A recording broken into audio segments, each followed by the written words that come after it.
मदत करण्याच्या बहाने एटीएम मध्ये एका मुलीला कसं फसवण्यात आलेलं आहे ते बघा। एटीएम मधून तुम्ही पैसे काढताय तर जरा सावधानपणेच काढा। व्हिडिओ नक्की काय तो पुढे बघा आणि चॅनलवरती नवीन असाल तर जरूर सबस्क्राइब करा।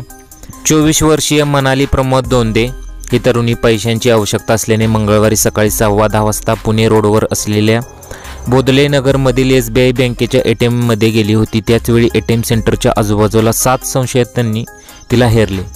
आम्हीही पैसे काढण्यासाठीच आलो आहोत असे भासून गर्दी केली।